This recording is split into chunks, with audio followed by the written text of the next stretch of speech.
बिस्मिल्लाहिर्रहमानिर्रहीम। अस्सलाम वालेकुम नाज़रीन, मैं हूं इरफान हाशमी और आपको प्रोग्राम में खुशामदीद कहता हूं। और इस्लामाबाद से मेरे साथ मौजूद हैं इब्राहिम राय साहब। राय साहब अस्सलाम वालेकुम। वालेकुम अस्सलाम। राय साहब, चार खबरें मेरे पास जिस पर हम तफसील से बात करेंगे। पहली खबर, लाहौर मैदान जंग बना रहा, पुलिस गर्दी हमने देखी और दो दिलखराश वीडियोज इस वक्त वायरल हैं, लेकिन पाकिस्तान के मीडिया ने इन वीडियोस को नहीं चलाया। इसकी कहानी अपने सुनने वालों के सामने हम रखेंगे। और फिर army chief general Asim Munir ने खान साहब के हवाले से जो खबर सामने आई, इसकी कहानी भी अपने सुनने वालों के सामने रखेंगे। और फिर जनरल फैज हमीद के कोर्ट मार्शल की बात कौन कर रहा है और इसका बैकग्राउंडर क्या है, इससे भी पर्दा उठाएंगे। और फिर राय साहब, इलेक्शन कमीशन की एक नई गेम जो है वो सामने आ गई है, और ये गेम कहां पर तैयार हुई और क्या इस गेम का मकसद था, ये भी आज हम अपने सुनने वालों को बताएंगे। और फिर राय साहब, जो लाहौर है वो मैदान जंग बना रहा है और पिछले जो 24 घंटे गुजरे, मुख्तलिफ जो हुकूमत की तरफ से जो इल्ज़ाम लगाया जा रहा है कि जनाब एजिटेशन क्रिएट की गई पाकिस्तान तहरीक इंसाफ की तरफ से और हमारे पास कोई रास्ता मौजूद नहीं था, मां सवाए इसके कि हम आगे बढ़ते और लाठी चार्ज करते, लोगों पर पथराव करते। हालांकि कहा यह जा रहा है कि जनाब पुलिस वाले भी बहुत सारे जो है जख्मी हुए हैं। लेकिन राय साहब, ये जो पाकिस्तान तहरीक इंसाफ का कारकुन जाँ बहक हो गया, बहुत ही डाई हार्ड किस्म का कारकुन था। अब इसको इंसाफ कैसे मिलेगा? 25 मई को पाकिस्तान की आवाम भूली नहीं थी, अभी तक इन्वेस्टिगेशन हुई, उसमें सब कुछ जो है लपेट दिया गया और एक रैली अभी निकली नहीं। उस रैली पर जिस किस्म की बर्बरियत हमने देखी, पैलेस्टाइन के अंदर इस किस्म की वीडियोज राय साहब आती हैं, अपने लोगों पर तशद्दुद किया जा रहा है पुलिस की तरफ से। या फिर मुझे तो मॉडल टाउन याद आ गया, जब लोगों को लहूलुहान इस तरह किया गया, गाड़ियों को मारा गया। अब गाड़ियां क्या आपकी हुकूमत और पीडीएम के टोले के खिलाफ जो है वो क्या कर रही हैं? गाड़ियों के शीशे तोड़े गए, फैमिलीज, ऐसी ऐसी वीडियोस राय साहब सोशल मीडिया पर आई हैं बाहर, जहां पे अंदर से गाड़ी की आवाज आती है कि अंदर फैमिली मौजूद है, लेकिन उसके बावजूद पुलिस ने लाठी चार्ज किया, आंसू गैस के शेल चलाए गए और फिर वाटर कैनन का इस्तेमाल किया गया है लोगों के ऊपर। और सिर्फ कसूर ये था कि वो एक रैली निकालना चाहते हैं, लेकिन हुकूमत ये कहती है कि दफा 144 की खिलाफ वर्जी की गई। और जो इस वक्त एक जो आर्गुमेंट पेश किया जा रहा है कि जनाब औरत मार्च था और हया मार्च वालों ने धमकी दी थी कि हम तेजाब फेंक देंगे, और फिर खान साहब का जो रूट था वो नासिर बाग, जहां पे औरत मार्च हो रहा था, वहां पे इकट्ठे थे, वहां से गुजर कर दाता दरबार जाना था। और फिर राय साहब, इस मुल्क के अंदर पीएसएल का नाम बार बार लिया जा रहा है कि जनाब पीएसएल का फाइनल जब तक नहीं होता 7 दिन तक हम ये दफा 144 जो है लगाई रखेंगे। खान साहब ने रैली का ऐलान किया और साथ ही दफा 144 जो है लगा दी गई। उस वक्त किसी को ख्याल नहीं आया कि जनाब हमने पीएसएल का फाइनल करवाना है, लेकिन इमरान खान ने इधर से ऐलान किया, उधर से दफा 144 जो है लगा दी जाती है, कोई आर्गुमेंट मौजूद नहीं है। और जिस तरह से मैं गुफ्तगू सुन रहा था नुमाइंदों की हुकूमत के, ऐसा लग रहा था कि ये किसी की बी टीम बनकर खेल रहे हैं। इल्जाम नहीं था, एक हकीकत बनी। Election commission of Pakistan B team बन गई, केपी का गवर्नर बी टीम बन गया, पंजाब का गवर्नर केपी एक बी टीम बन गया, और अब बहुत सारे लोग जो हैं इस हुकूमत के अंदर भी बी टीम जो है बन चुके हैं। राय साहब, हैविंग सेड दैट, क्या होगा क्या नहीं होगा ये मुझे नहीं मालूम, लेकिन ऐसा लग रहा है कि हुकूमत जो है ना वो रोकना चाहती है, इमरान खान को गिरफ्तार करके इलेक्शन की तारीख और शेड्यूल आ गया उस पर जाना चाहती है। हैविंग सेड दैट, कुछ बातें खान साहब ने आज की, उनके बयान को पाकिस्तान के मीडिया ने नहीं चलाया, पाबंदी आयद है पेमरा की तरफ से, और पेमरा भी इस वक्त किसी की बी टीम बनी हुई है। चैलेंज कर दिया गया है तकरीरों को, हाई कोर्ट के जज ने समाज से इनकार किया और आज उसकी दोबारा समाज जो है वो होने जा रही है। राय साहब, खान साहब ने वो तमाम नकात जो पाकिस्तान के मीडिया पर नहीं चले, लेकिन सोशल मीडिया पर इनको चलाया गया और खान साहब की तकरीर को पाकिस्तान से बाहर और पाकिस्तान के अंदर भी लोगों ने देखा। खान साहब क्या कहते हैं? खान साहब ये कहते हैं कि इलेक्शन के मौके पर हमारी इंतखाबी रैली को बदतरीन तशद्दुद का निशाना बनाया गया। सुप्रीम कोर्ट को वार्न करना चाहता हूं कि आपके लिए बहुत बड़ा चैलेंज है, जजिस तकसीम ना हो और जमहूरियत के खिलाफ कोई कदम ना उठाना। पहले सज्जाद अली शाह की अदालत पर हमला किया गया और फिर जजों पर पैसा चलाया, जजों को तकसीम किया। मुझे मौजूदा सुप्रीम कोर्ट में भी खतरा नजर आ रहा है। ये सब इलेक्शन से भागने के लिए तैयारी कर रहे हैं। इन्हें मालूम नहीं कि इलेक्शन तो उनकी कब्रें खोद देगा। अब तो डेविड मरे भी स्कॉटलैंड के एक प्रोफेसर आजकल पढ़ा भी रहे हैं, and then he was a old ex bureaucrat, उनकी तरफ से भी ये बात अब की गई, जिसका हवाला खान साहब ने दिया कि CIA was fully involve in topping down the government of Imran Khan. और फिर वो ये कहते हैं कि पहले तो लोगों को साजिश के तहत हुकूमत गिराने का गुस्सा है, इलेक्शन से भागने के लिए हमारी रैलियों पर हमले करा रहे हैं। राज साहब, खान साहब ने जो अपील भी की है पाकिस्तान की आवाम से, औरतों पर तशद्दुद हुआ, औरतों के जो वीडियोज आई, राय साहब मुझे तो ये कहते हुए भी शर्म आ रही है कि पुलिस की तरफ से अटैक किया गया और औरतों के कुछ खवातीन पे जब हमला हुआ तो उनके कपड़े भी फाड़ दिए गए। ये सब कुछ आज हमने पिछले 24 घंटों में लाहौर शहर में देखा है। राज साहब, क्या हुकूमत चाहती है? डर गई है? ये जो कुछ हुआ लाहौर में, और खान साहब जो इस वक्त पाकिस्तान के सियासी मंजरनामे की जो अक्कासी कर रहे हैं, आपको क्या लगता है कि हुकूमत जो कुछ लाहौर में हुआ है ये इनके गले पड़ जाएगा? अगर पाकिस्तान में हुकूमत बदली और खान साहब की हुकूमत आई तो पता नहीं इंक्वायरी होगी या नहीं होगी, चूंकि हुकूमत आई 25 मई में, क्या हुआ वो भी आपके सामने है, लेकिन सियासी तौर पर इनके ये गले पड़ जाएगी चीज, चूंकि खान साहब को आप गिरफ्तार भी कर लें, कैंपेन नहीं चला सकेंगे, लेकिन ये वाकया पाकिस्तान और लाहौर नहीं भूलेगा कि किस तरह लोगों पर तशद्दुद किया गया।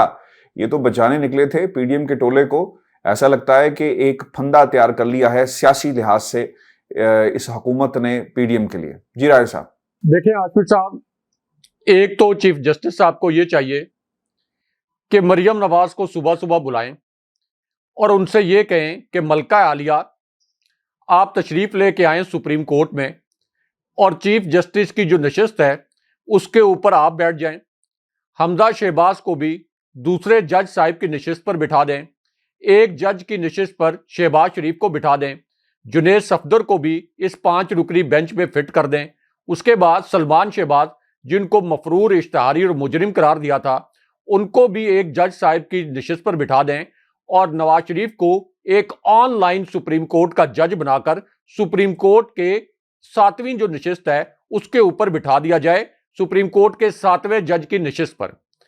क्योंकि आशमी साहब, उसके बाद चीफ जस्टिस साहब को यह चाहिए कि इनको सुप्रीम कोर्ट के जज साहिबान बनाकर खुद अपने जो सुप्रीम कोर्ट के जज साहिबान हैं वो बाहर आ जाएं, और अगर मुनासिब समझें तो सुप्रीम कोर्ट का शटर डाउन कर दें। जिस तरह से आमतौर पर रात को दुकानों के शटर डाउन किए जाते हैं, इस तरह से शटर डाउन कर दें, उसके ऊपर एक बड़ा सा ताला लगाएं और फिर शटर के ऊपर यह लिखें कि यहां पर हमारी अदालतें, हमारे सुप्रीम कोर्ट के जज साहिबान, हमारी लाहौर हाई कोर्ट के chief justice, Lahore high court के जज साहिबान इस सिसिलियन माफिया और इस शरीफ खानदान जिसको हमने सिसिलियन माफिया और गॉडफादर कहा था, इनके खिलाफ कुछ नहीं कर सकते। इसलिए अमली तौर पर अब यही जज हैं, यही चीफ जस्टिस हैं, यही इलेक्शन कमिश्नर हैं, यही चीफ इलेक्शन कमिश्नर हैं, यही IG पुलिस हैं, और तमाम रियासती इदारों के सरबराह भी हैं, क्योंकि इनको मुल्क बेच दिया गया है, इनको ठेके पर दे दिया गया, और 22 करोड़ लोगों को इनका जर खरीद गुलाम बना दिया गया, और 22 करोड़ लोगों को इस सिसिलियन माफिया के रहमो करम पर छोड़ दिया गया। मैं ये बात क्यों कह रहा हूं? मैं इस वजह से कह रहा हूं कि इमरान खान साहब ने जो इंतखाबी रैली की, ये क्यों की? ये इस वजह से की कि सुप्रीम कोर्ट का ये हुक्म आया था, ये फैसला आया था कि 90 दिन के अंदर आपने इलेक्शन करवाने हैं पंजाब के। अब पंजाब में 90 दिन के अंदर इलेक्शन करवाने के बाद, यानी फैसले के बाद, इमरान खान साहब का जाहिर है कि यह हक था। अगर ये इलेक्शन का फैसला ना भी आता तब भी तमाम सियासी जमातों का यह हक होता है कि वो रैलीज निकालें। अब खास तौर पर इलेक्शन के अनाउंसमेंट के बाद इमरान खान साहब और PTI का यह हक था कि वो ये रैली निकालते। अब पुलिस का ये जो भोंडा मौकफ सामने आया है कि PTI के जो कारकुन थे ये कोई पुरतशद्दुद थे, ये इतना भोंडा किस्म का, घटिया किस्म का झूठा जवाब है। यानी PTI के कारकुनों को पुरतशद्दुद होने की क्या जरूरत थी? ये एक इंतखाबी रैली थी, इससे पहले इंतखाबी जलसे होते रहे हैं, मुख्तलिफ जमातें इस किस्म की रैलीज करती रहती हैं, तो PTI के पास क्या वजह थी कि वो यहां पर पुरतशद्दुद होते? क्या उनके मुकाबले में नून लीग ने पैरेलल कोई रैली निकाली थी?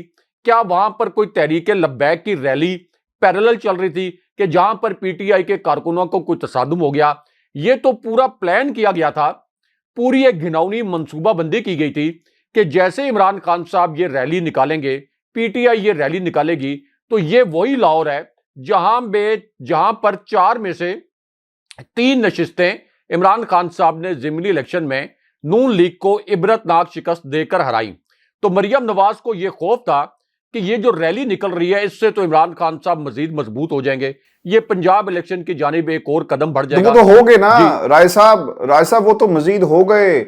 आप अगर या कोई और समझता है या मैं भी ये समझता हूं कि जनाब रैली नहीं निकली और खामोशी इख्तियार कर जाएगी पाकिस्तान, सर वो तो हो गए, एक्सपोज भी हो गए। और इमरान खान को आप बंद कर दें, ये जो कुछ कर रहे हैं राय साहब उल्टा हो रहा है इनके साथ। और मरियम की जो खुशफहमी थी मेरा ख्याल है कि वो आज दूर होगी।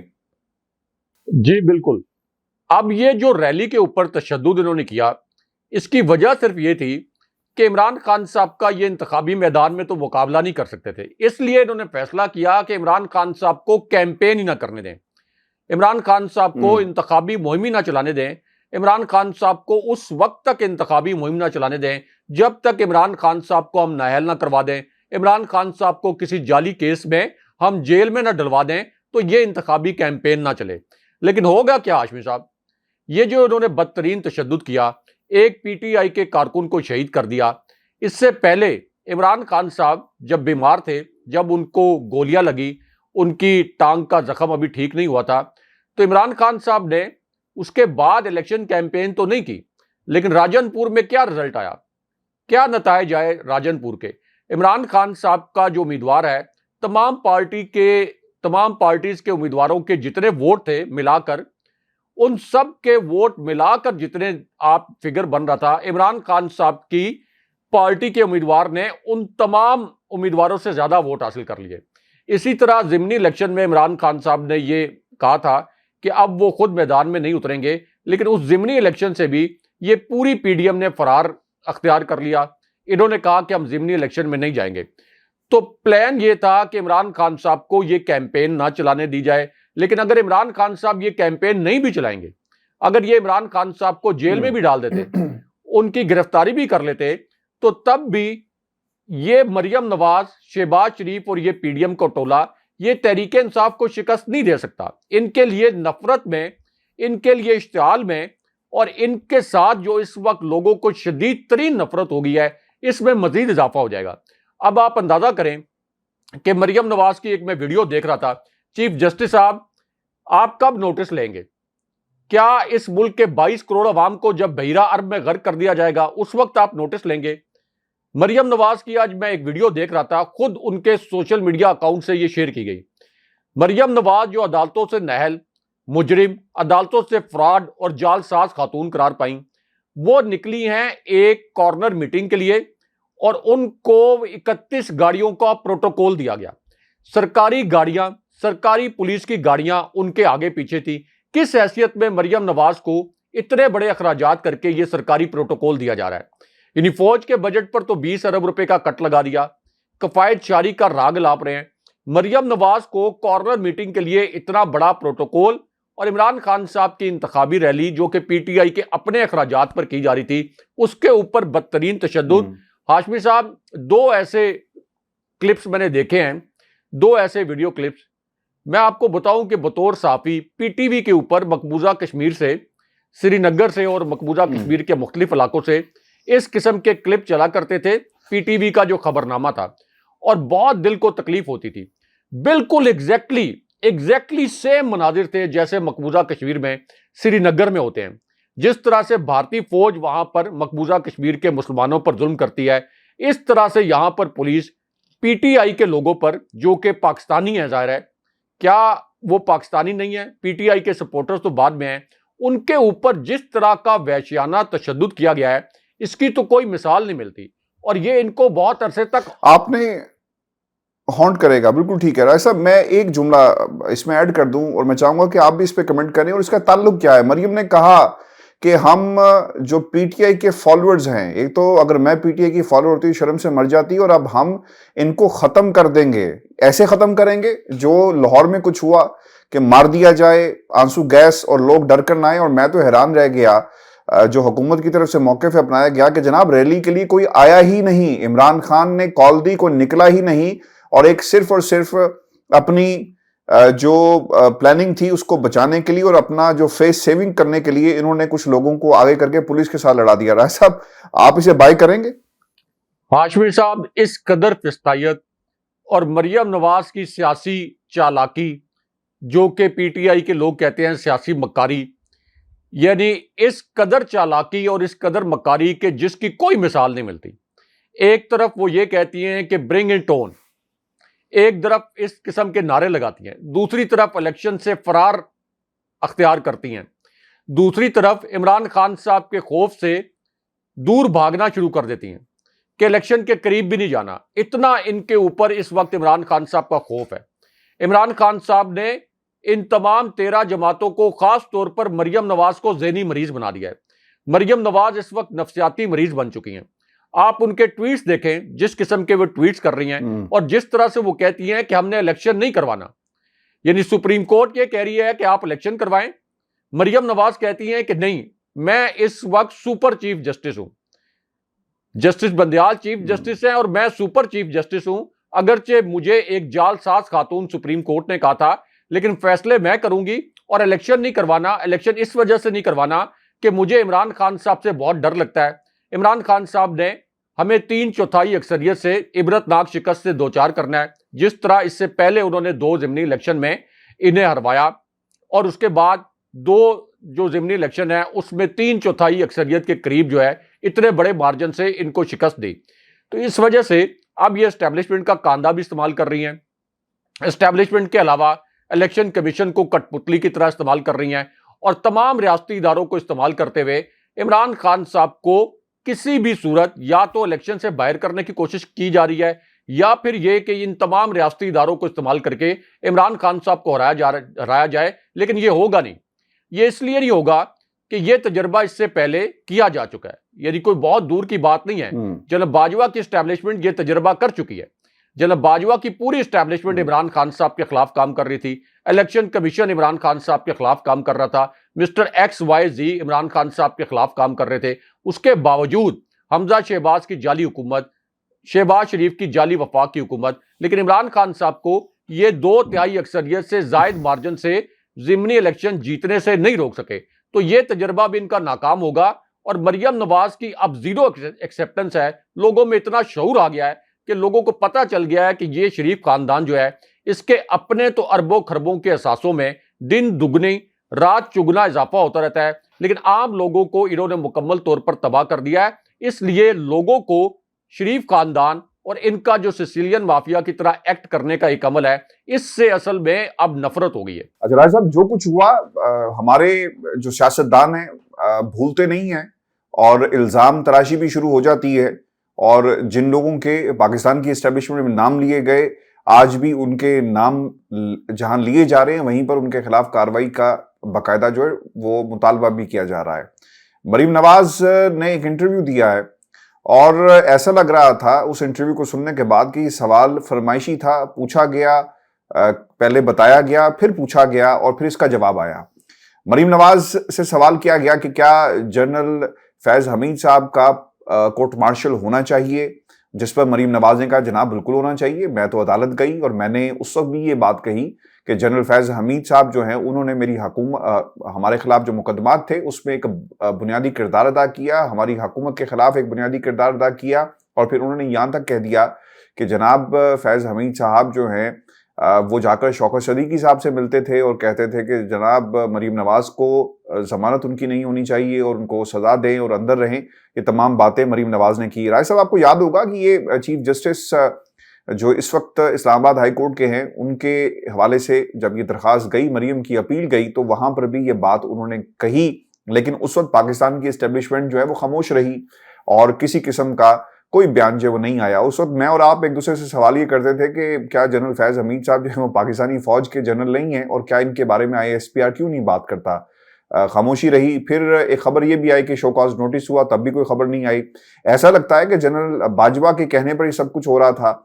और आपको ये भी याद होगा राय साहब, एक तस्वीर बड़ी वायरल हुई जिसमें जनरल फैज हमीद साहब एक कुर्सी पर बैठे हुए हैं और एक इस्तारतन एक अलामती तस्वीर निकाली गई और फैज हमीद साहब को सामने बैठाकर जनरल बाजवा ने तस्वीर उतरवाई और वो मैसेज ये देना चाहते थे कि I am the boss here, क्योंकि फैज हमीद साहब जाकर मिलते थे, उनको शायद ये गुस्सा भी था। लेकिन अब मरीम नवाज ये कहती हैं कि फैज हमीद हाजिर सर्विस थे तो वो उनके खिलाफ अदालत गई।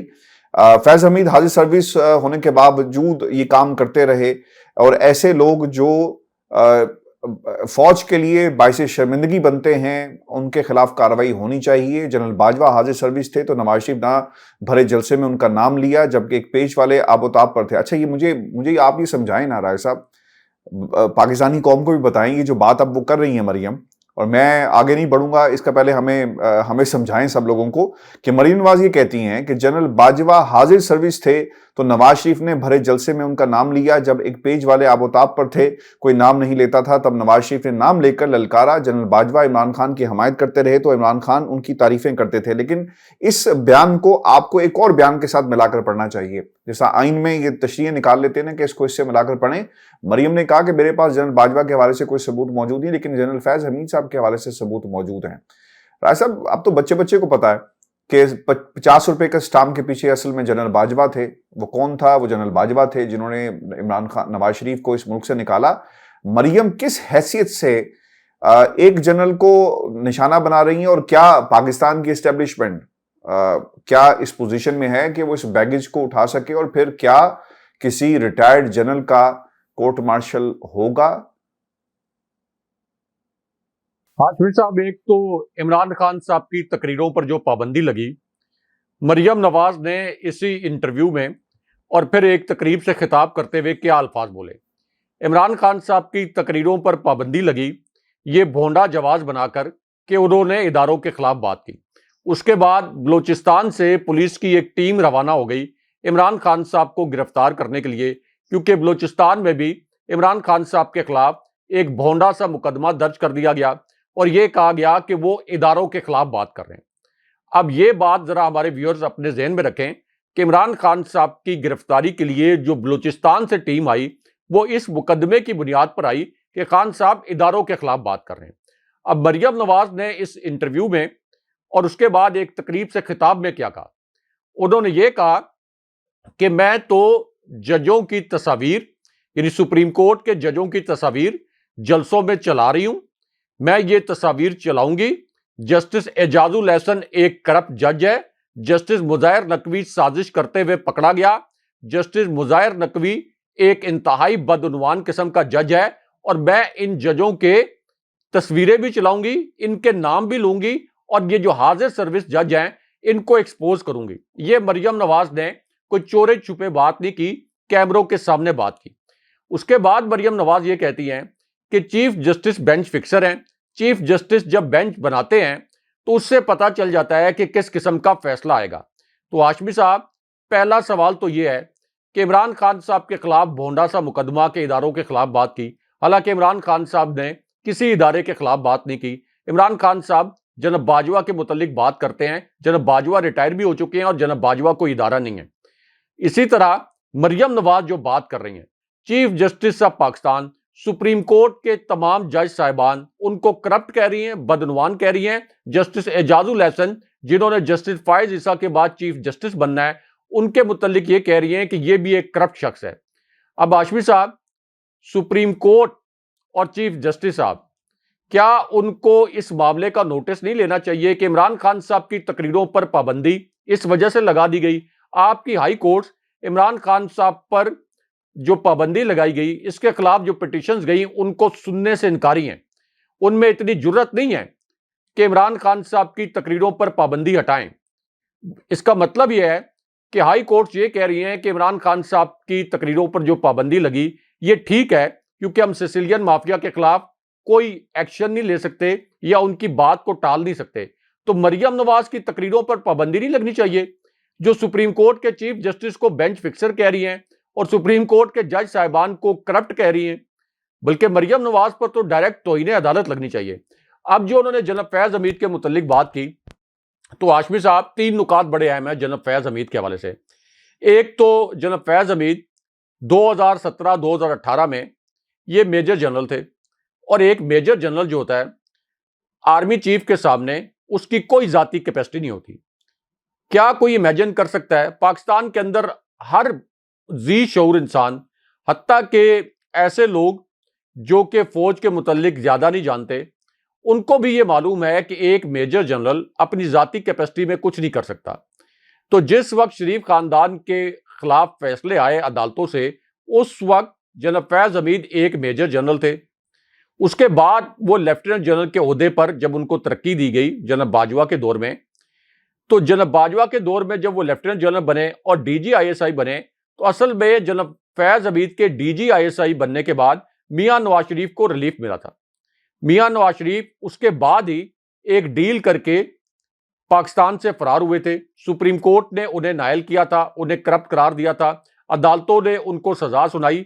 और जिस वक्त डीजी आईएसआई के तौर पर जनरल फैज हमीद काम कर रहे थे, उस वक्त नवाज शरीफ फरार हुए। इसलिए जनरल बाजवा के साथ जनरल फैज हमीद पर भी यह तनकीद होती है कि वो भी इस पूरी डील में शामिल थे। ये तनकीद जनरल फैज हमीद पर होती है।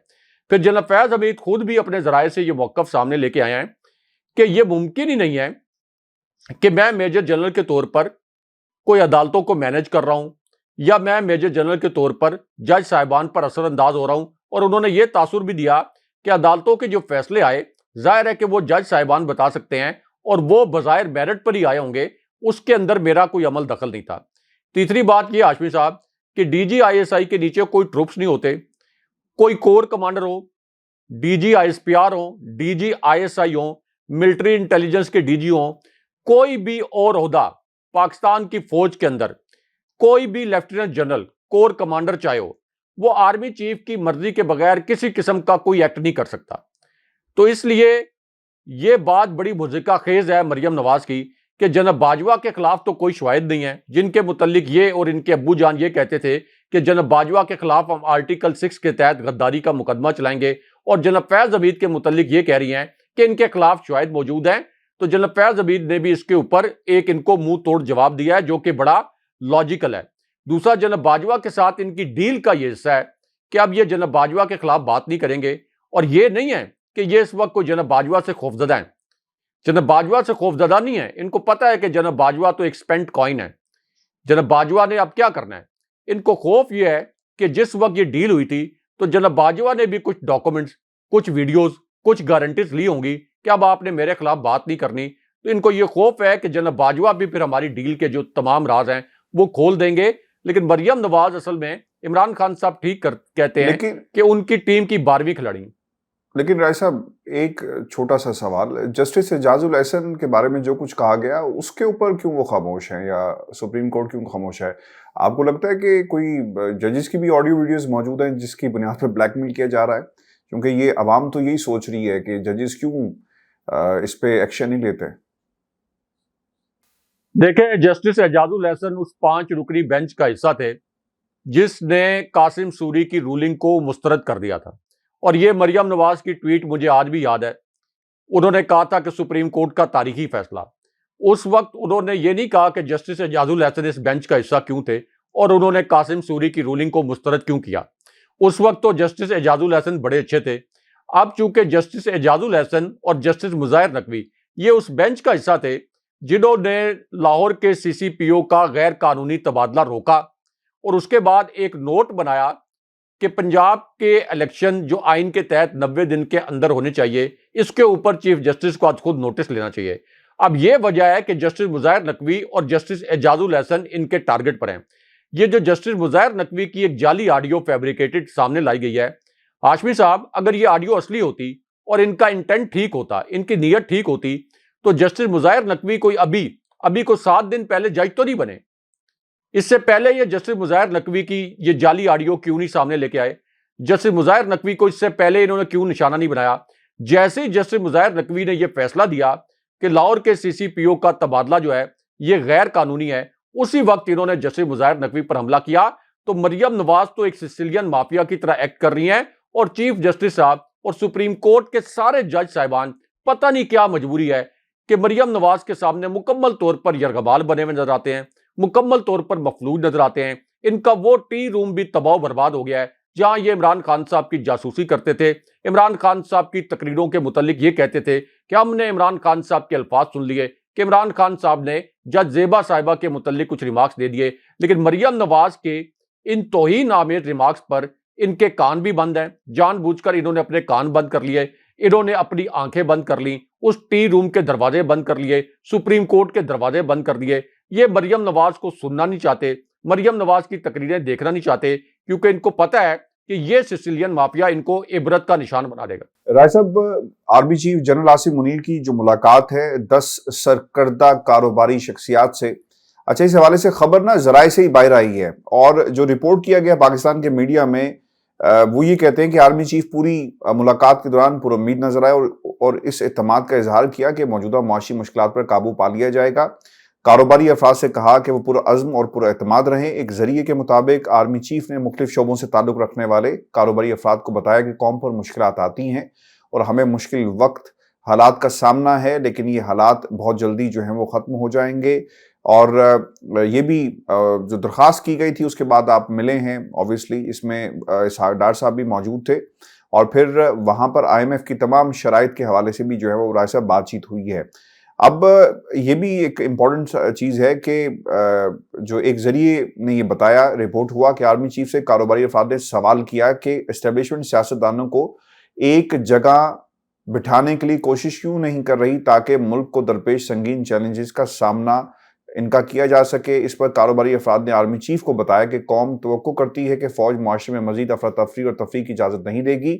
आर्मी चीफ से मुलाकात के लिए आए इन 10 कारोबारी अफराद में से 5 का ताल्लुक कराची से जबकि 5 का लाहौर से था। ठीक है, बिल्कुल सही है, बैठे इकट्ठे, अगर आप कोई बिठा सकता है आप अपना रोल प्ले करें और एकदम से इसको ख़त्म जो है वो नहीं किया जा सकता। पाकिस्तान में इस्टेब्लिशमेंट का रोल, इसलिए इमरान खान बार बार ये बात करते हैं कि इस्टेब्लिशमेंट मुल्क के अंदर जमहूरियत को पटरी पर चढ़ाने के लिए आम इंतखाबात में अपना किरदार अदा करे। चूँकि राय साहब KPK के गवर्नर ने फिर कह दिया कि जनाब मुझे एक हफ्ता मजीद चाहिए। क्या कोई, जिस तरह पेशावर में तो राय साहब हम चांद देखते रह जाते हैं और चांद नज़र भी आता है, नहीं भी उसका ऐलान किया जाता, KP के गवर्नर साहब भी जो हैं उसी किस्म का किरदार अदा कर रहे हैं। क्योंकि इलेक्शन पंजाब के शेड्यूल का तो ऐलान कर दिया गया, उसके बावजूद पंजाब में बर्बरियत हुई। 12 से 14 मार्च तक जो कागजात नामजदगी हैं वो जमा करवाए जाएंगे और फिर जांच पड़ताल 22 मार्च है, अपीलें 3 अप्रैल तक निपटाई जाएंगी और फिर इंतखाबी निशान 6 अप्रैल को दे दिया जाएगा और फहरिस्तें जो हैं वो 14 मार्च तक जमा करवाई जाएंगी। ये शेड्यूल भी आ गया खवातीन और अक़लियतों की मखसूस नशिस्तों के हवाले से। लेकिन राय साहब, इलेक्शन $1 मिलियन क्वेश्चन है।